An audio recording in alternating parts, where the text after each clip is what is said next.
क्या हुआ जब भगवान शिव खुद हुए प्रकट केदारनाथ में? ये सवाल जितना रहस्यमय है उतना ही चमत्कारी भी। और इसका जवाब जानने के लिए हमें उस पावन धरती की ओर देखना होगा जहां हर पत्थर पर शिव का नाम लिखा है, हर हवा में हर हर महादेव की गूंज है, और जहां आस्था इतनी प्रबल है कि पत्थर भी पिघल जाएं।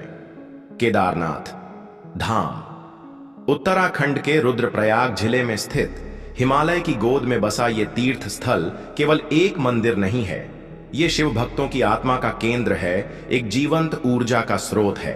और जो इसे केवल तीर्थ यात्रा मानते हैं वो इसके रहस्यों को कभी नहीं समझ सकते।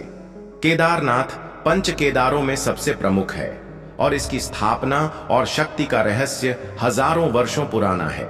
यहां पहुंचने के लिए कोई सीधी सड़क नहीं जाती।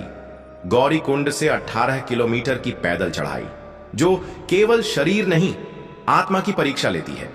ऊंचाई 11,755 फीट, ऑक्सीजन कम, रास्ता कठिन, लेकिन जैसे ही आप मंदिर की पहली झलक देखते हैं शरीर की सारी थकान दूर हो जाती है।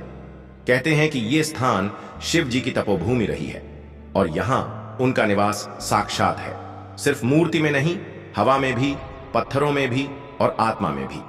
केदारनाथ मंदिर की एक विशेष बात यह है कि इसका गर्भगृह सदियों से वैसे का वैसा ही है, चाहे कितनी भी आपदा आई हो। 2013 की भयावह त्रासदी में जब सब कुछ बह गया तब भी मंदिर का मूल ढांचा अडिग रहा। पीछे से आया बर्फ और पत्थरों का सैलाब मंदिर को छू तक न सका, क्योंकि एक बड़ी चट्टान मंदिर के पीछे आकर रुक गई और सारा वेग रोक लिया। लोग कहते हैं वो शिव का ही प्रत्यक्ष चमत्कार था। मंदिर के बाहर खड़े नंदी की मूर्ति भी अद्भुत है। कहते हैं जो भक्त नंदी के कान में अपनी प्रार्थना कहता है उसकी बात सीधे शिव जी तक पहुंचती है। और केदारनाथ की मूर्ति भी अन्य शिवलिंगों से अलग है। यहां शिव जी का पशु रूप है, त्रिकोणाकार पिंड, जो प्रतीक है उनके पंचमुखी स्वरूप का। यहां होने वाली आरती कोई साधारण अनुष्ठान नहीं है। यहां जब आरती होती है तब लगता है मानो स्वयं देवता मंदिर में उतर आए हों। विशेष दिनों पर जब मंदिर के कपाट खुलते हैं या बंद होते हैं तो डोली यात्रा होती है। भगवान को ओंकारेश्वर से ले जाया जाता है और हजारों भक्त उस यात्रा में शामिल होते हैं। उस यात्रा में इतनी श्रद्धा होती है कि लोग नंगे पैर बर्फ में चलते हैं, सिर झुकाए, आंखों में आंसू लिए। इतिहास के पन्नों में और पुराणों में कई बार उल्लेख मिलता है कि इस स्थान पर साक्षात शिव जी ने दर्शन दिए हैं। एक बार नहीं, कई बार। और एक ऐसा ही चमत्कार कब हुआ, कैसे हुआ, उसका रहस्य बहुत जल्द हम जानेंगे। लेकिन क्या आपने कभी सोचा है कि एक ऐसा स्थान जो बर्फ में ढका रहता है, जहां सर्दियों में इंसान सांस नहीं ले पाता, वहां कैसे हजारों साल से एक मंदिर खड़ा है और रोज आरती होती है? यह कोई साधारण बात नहीं है। यहां का हर पत्थर साक्षी है किसी दिव्य उपस्थिति का। और कुछ घटनाएं तो ऐसी हैं जो आज भी वैज्ञानिकों को हैरान कर देती हैं।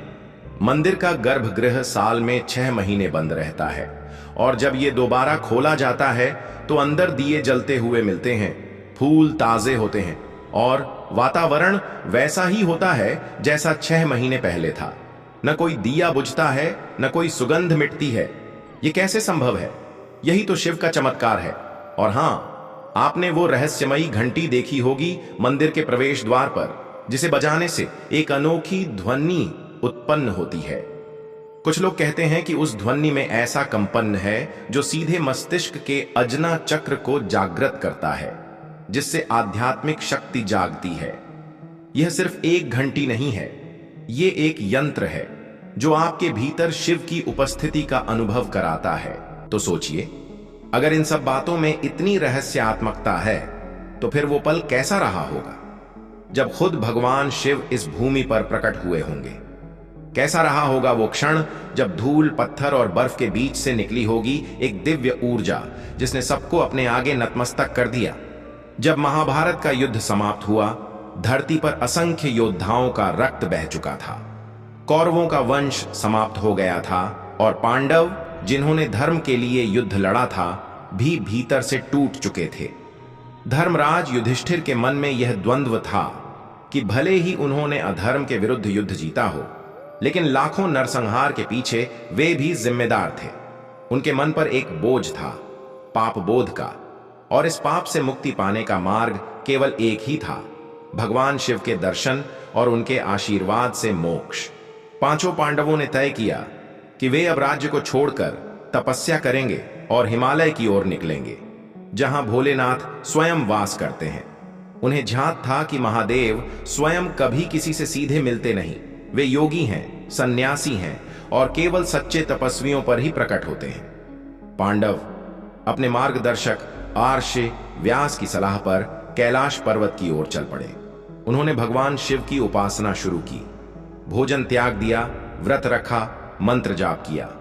लेकिन भोलेनाथ जो अंतर्यामी हैं, पांडवों के हृदय की व्यथा समझते हुए भी उनसे मिलने को तैयार नहीं थे, क्योंकि वे देखना चाहते थे क्या यह पश्चाताप वास्तव में आत्मा की गहराई से उपजा है या सिर्फ कर्तव्यों की पूर्ति के लिए किया गया नाटक है।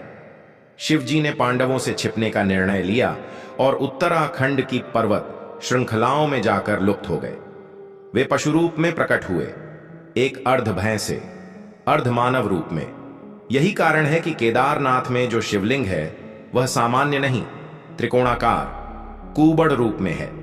पांडव शिवजी की खोज में कई स्थानों पर पहुंचे, पहले तुंगनाथ, फिर रुद्रनाथ, कल्पेश्वर, मध्यमहेश्वर, लेकिन अंततः उनका अंतिम पड़ाव बना केदारनाथ, एक ऐसी भूमि जो सैकड़ों वर्षों से तपस्वियों की साधना की भूमि रही थी, जहां की ठंडी हवाएं भी मंत्रोच्चारण करती हैं और बर्फ की चादर में छुपे होते हैं अनगिन रहस्य।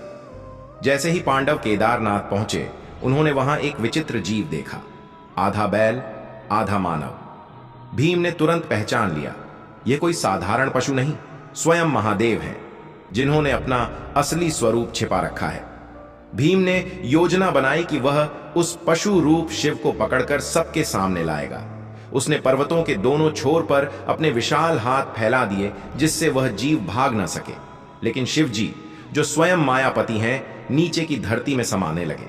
भीम ने उस पशु की पीठ पकड़ ली, और यही वह क्षण था जब शिवजी अचानक प्रकट हुए। चारों ओर एक दिव्य प्रकाश फैल गया, आकाश से गूंजने लगी हर हर महादेव की ध्वनि। पांडव स्तब्ध खड़े थे। एक पल में पहाड़ों की बर्फ पिघलने लगी, आकाश में डमरू बज उठा, और शिवजी अपने दिव्य रूप में, त्रिनेत्रधारी, जटाजूट, गले में नाग, हाथों में त्रिशूल लिए, केदारनाथ की भूमि पर प्रकट हुए। उन्होंने पांडवों को देखा और मुस्कुराए। उनकी मुस्कान में करुणा थी, तपस्या की स्वीकृति थी और मोक्ष का आशीर्वाद भी। हे धर्मराज, शिव बोले, तुम्हारा पश्चाताप सच्चा है। युद्ध धर्म के लिए था, पर मनुष्य का धर्म आत्मा की शांति में है। तुमने जो किया वह समय का निर्णय था, पर तुमने जो समझा वो आत्मा का निर्णय है, इसलिए मैं प्रसन्न हूं। पांडवों ने हाथ जोड़ लिए। उन्होंने अपने सारे पाप भगवान के चरणों में समर्पित कर दिए। तब शिवजी ने आदेश दिया कि जहां मेरा पशु रूप धरती में समाया है, वहां मेरी पूजा की जाएगी। वही स्थान केदारनाथ कहलाएगा। इस घटना के बाद पांडवों ने वहीं शिवलिंग की स्थापना की, जिसका आकार उस पशु की पीठ की तरह त्रिकोणाकार था, और तब से लेकर आज तक उसी रूप में शिवजी केदारनाथ में पूजे जाते हैं। पांडवों ने बाद में पंचकेदार की स्थापना की। कहा जाता है कि शिवजी के शरीर के विभिन्न अंग अलग अलग स्थानों पर प्रकट हुए। केदारनाथ में पीठ, तुंगनाथ में बाहें, रुद्रनाथ में मुख, मध्यमहेश्वर में नाभि और कल्पेश्वर में जटाएं। इन पांचों स्थानों को मिलाकर कहा जाता है पंचकेदार। और यह कथा केवल एक दंत कथा नहीं है। पुराणों, महाभारत के अनुशासन पर्व, स्कंद पुराण और शिव महापुराण में इसका उल्लेख है।